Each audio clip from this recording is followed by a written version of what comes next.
하나님의 택함받은 백성은 하나님에게 속해서 하나님의 백성이 되고 하나님의 이름과 명예와 영광이 되어야 한다 라고 13장 11절에 분명히 이야기합니다. 저들은 하나님의 영광과 명예, 하나님의 기쁨이 되기 위해 택함을 받은 존재들이다 라는 것이죠. 그런데 11절 말씀처럼 이스라엘 온 집과 유다의 온 집은 듣지 않죠. 이는 그들이 하나님의 말씀 듣기를 거절하고 그 마음에 완악한 대로 행하며 다른 신들을 따라 섬기고 절하고 하는 그들의 그 교만. 그래서 9절에 보면 유다의 교만과 예루살렘의 큰 교만이라고 하나님이 말씀하십니다. 그들의 그 교만이 하나님의 말씀을 듣지 않는 거죠. 하나님의 뜻을 헤아려 알려 하지 않습니다. 하나님은 이들의 이러한 교만에 대해 심판하신다. 허리띠 표현도 하시고 또 포도주에 취한 것에 대한 이야기도 하십니다. 그래서 하나님의 심판에 의해 이러한 고통을 당하게 되는데 14절에 보면 말미에 내가 그들을 불쌍히 여기지 아니하고 사랑하지 아니하고 아끼지 아니하고 멸하시겠다 라고 강력하게 하나님이 말씀하고 있습니다.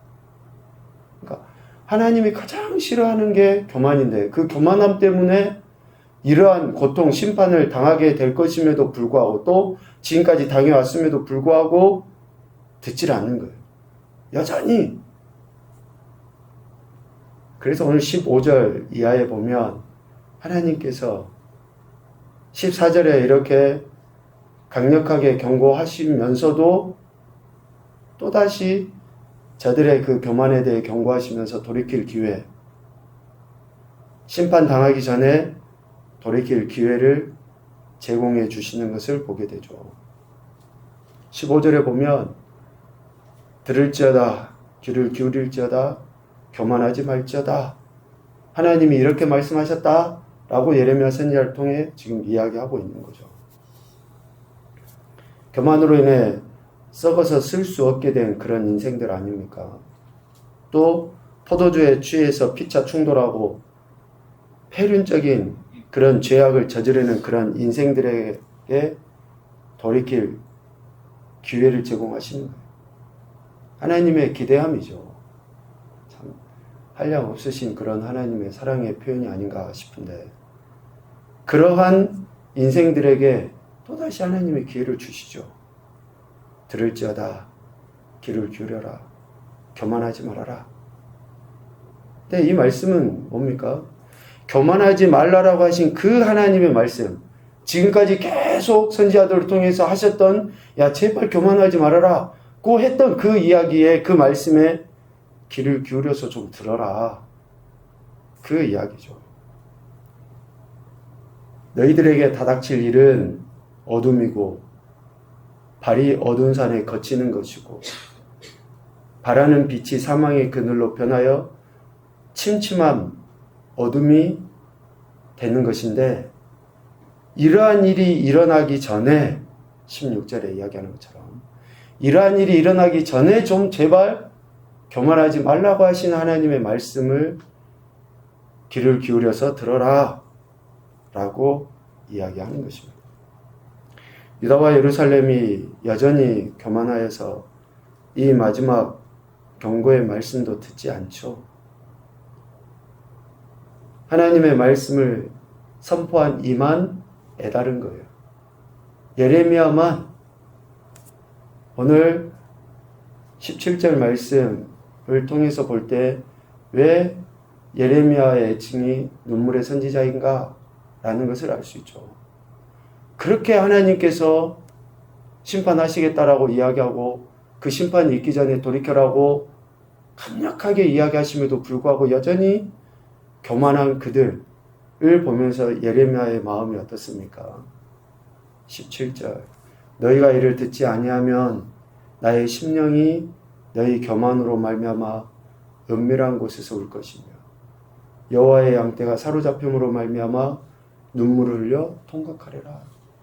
지금 이거는 하나님의 마음이기도 하지만 지금 이 하나님의 말씀을 선포하는 예레미야의 심령이 지금 그렇다라는 거예요. 아무리 외쳐도 듣질 않아요. 아무리 이야기해도 꿈쩍달싹도 하지 않아요.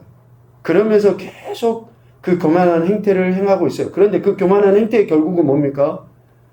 어둠이 일어나게 되고 발이 어두운 살에 거치게 되고 바랬던 빛이 되려 사망의 그늘로 바뀌어져서 한참도 내다볼 수 없는 그러한 안타까운 인생으로 전락하게 될 것을 아니까 가슴이 막 답답하고 터지고 막 그런 거예요. 울분이 막 일어나는 거예요. 예레미야의 이러한 그 마음. 이처럼 예레미야가 통곡하는 이유는 하나님의 택함받은 양떼, 분깃, 기업, 하나님의 소유 계속 이야기했었죠. 11장, 12장. 하나님의 몫인 저들이 하나님께 돌아오지 않냐고. 하나님의 택함받은 양떼가 사로잡혀가는 그런 일들이 일어나니 눈물을 흘릴 수밖에 없다.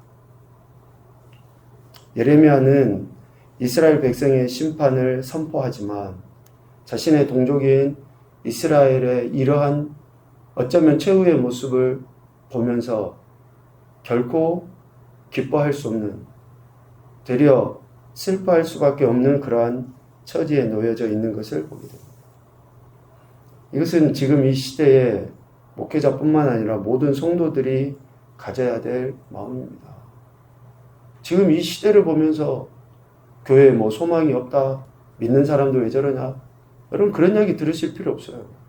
오늘 우리가 지금 이 세대를 보면서 예레미야 같은 심정으로 하나님의 말씀을 듣고 저들에게 하나님의 빛을 나타내는 삶을 살아가며 이 안타까움 속에 우리가 저들을 위해서 울분을 가지고 오름을 나타내고 기도하는 삶을 살아야죠. 하나님께서 지금 이 시대에 찾는 것은 정말 예레미야 같은 그러한 믿음의 사람, 왕 같은 제사장, 거룩한 나라, 그의 소유된 백성, 선지자로서의 삶을 살아갈 그리스도인들을 하나님은 찾으시는 거죠. 예레미야의 이러한 통곡을 보면서 다시금 우리의 심령이 뜨거워질 수 있기를 간절히 소망합니다. 두 번째로는 18절 말씀에 스스로 낮춰 앉으라 라고 명령하십니다. 너는 왕과 왕후에게 전하기를 그 권위자들에게 스스로 낮춰 앉으라 라고 이렇게 전해라는 거예요. 유다의 교만과 예루살렘의 큰 교만은 어느 한 계층, 어느 한 부류가 아니라고 했죠. 13절에 보면은 내가 이 땅의 모든 주민과 다윗의 왕위에 앉은 왕들과 제사장들과 선지자들과 예루살렘 모든 주민으로 잔뜩 취하게 하고, 그러니까 무슨 말입니까? 유다와 예루살렘에 있는 모든 사람들, 나중 하층 그 계층에서부터 왕위에 있는 모든 자들이 다 잔뜩 취하게 되는 심판을 당한다. 그 말은 뭐예요? 어느 한 계층 예외 없이 다 그렇게 교만하기 그지없는 행태를 보이고 있었다는 거 아닙니까?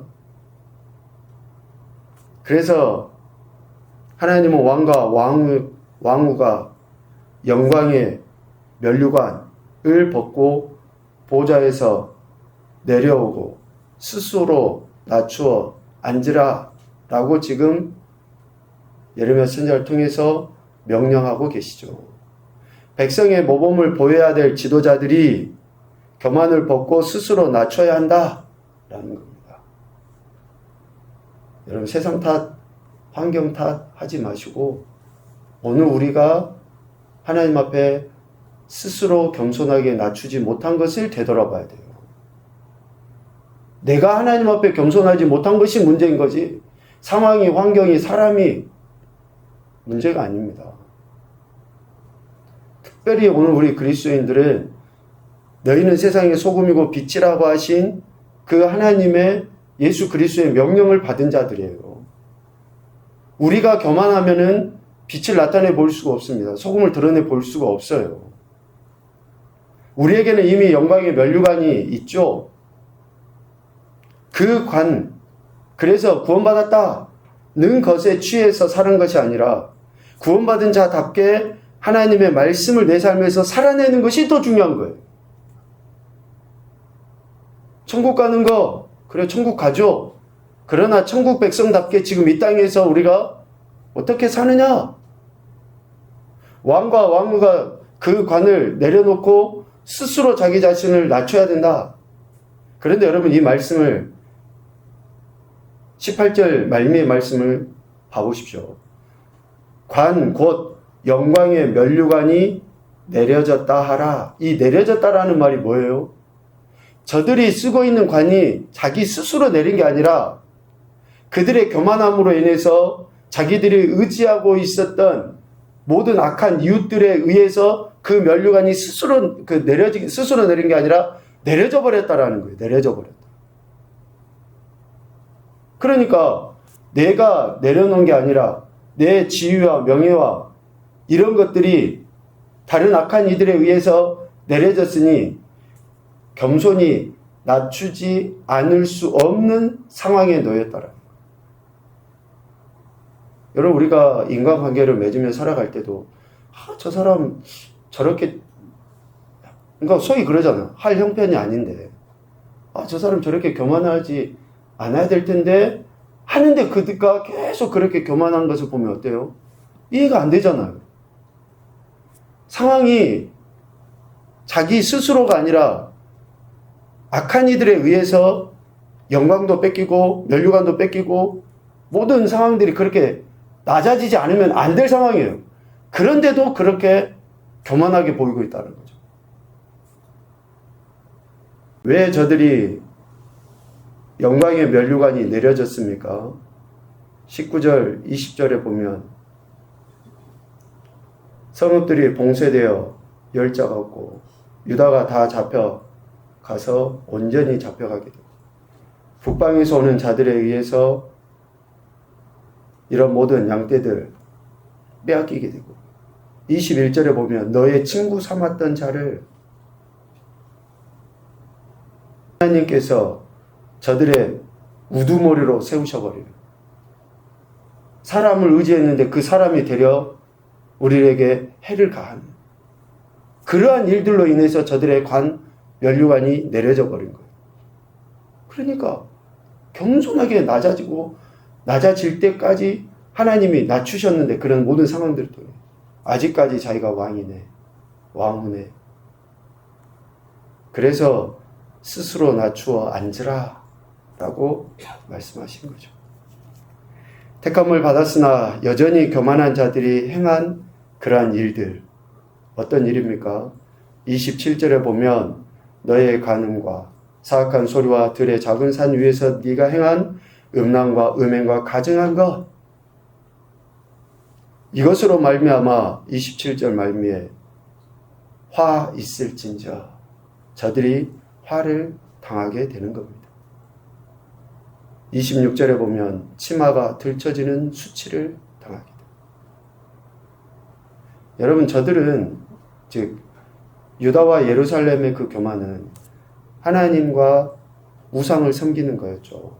우상을 섬기는 것을 하나님이 음란하다라고 표현을 해요. 그러니까 이 영적 간음, 영적 음란을 행했는데 실질적으로 지금 유다와 예루살렘이 당하는 그러한 하나님의 심판은 뭐예요? 실질적인 그런 그 간음을 당하게 만들어버려요. 치마가 들쳐주는 수치라는 것은 성폭행 당하는 것을 의미하지 않습니까? 그러니까 오는 점령군들, 이 점령군이 앞서 이야기한 것처럼 친구라고 했잖아요. 너의 친구 삼았던 자. 그가 내가 사랑하는 아내, 사랑하는 자녀들을, 가족들을 그렇게 한다라는 거예요. 무참하게 유린시켜버리겠다. 라고 그렇게 이야기하는 거죠. 범죄의 필연적인 결과 아닙니까? 그래서 예루살렘은 멸망당하고 철저하게 수치를 당하게 되는 거예요. 하나님은 하나님을 잊어버리고 거짓을 신뢰하는 이들. 25절 하반부에 유다와 예루살렘에 대해 그렇게 표현하셔요. 네가 나를 잊어버리고 거짓을 신뢰한 까닭이다. 거짓을 신뢰한 그것에 대해 하나님께서 이렇게 강력하게, 그래서 우리가 하나님 말씀을 읽고 묵상하고 생각하면서 이런 분별력을 가져야 됩니다. 무엇이 옳고 그른지, 하나님이 지금 내게 기대하신 바가 무엇인지. 거짓을 신뢰하는 이들에게 예레미야 선지자를 통해서 하나님께서 오늘 다시금 경고하시죠. 들을지어다, 귀를 기울일지어다, 교만하지 말지어다. 스스로 낮추고 스스로 겸손하게 앉아라 라고 하나님께서 강력하게 경고하고 있습니다. 첫 번째 교훈입니다. 하나님의 말씀에 귀를 기울여 듣고 교만하지 말아야 한다. 여러분, 우리가 하나님 말씀을 들어야지 교만해지지 않습니다. 말씀을 여러분 그래서 많이 읽으셔야 되고요. 또 천천히 정독도 하셔야지 되고, 좀 더 그 말씀의 의미가 무엇인지 좀 깊이 생각해서 오늘 내가 어떻게 살아야 하는지를 아셔야지만이 분별도 하게 되고 교만하지 않게 됩니다. 그 말씀을 붙잡고 기도하는 거죠. 그럴 때 더 큰 능력을 성령 하나님께서 부어주십니다. 두 번째, 겸손하게 낮추는 것이 오직 하나님 앞에 우리 인생이 보여야 할 태도이다. 겸손하게 낮추는 것이 오직 하나님 앞에 우리 인생이 보여야 될 태도이다. 세 번째, 교만한 인생은 자신의 교만과 똑같은 행태의 수치를 당하게 되어 있다.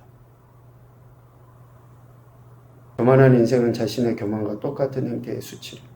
그런데 오늘 13장 말씀에 보면 영적인 그런 교만이 육적인 그러한 그 수치로 나타나게 된다는 것을 이야기하고 있습니다. 그래서 오늘도 저와 여러분이 말씀 앞에 더 겸손히 낮아져야 되고요. 그 말씀을 듣고 순종하는 행동, 태도를 통해 하나님의 영광을 드러내야 되는 것입니다. 이 시대 말에 하나님께서 찾으시는 참된 그리스도인으로서 하나님의 이름과 명예와 영광을 나타내는 귀하고 복된 한날이 되시기를 주님의 이름으로 축복합니다. 아멘.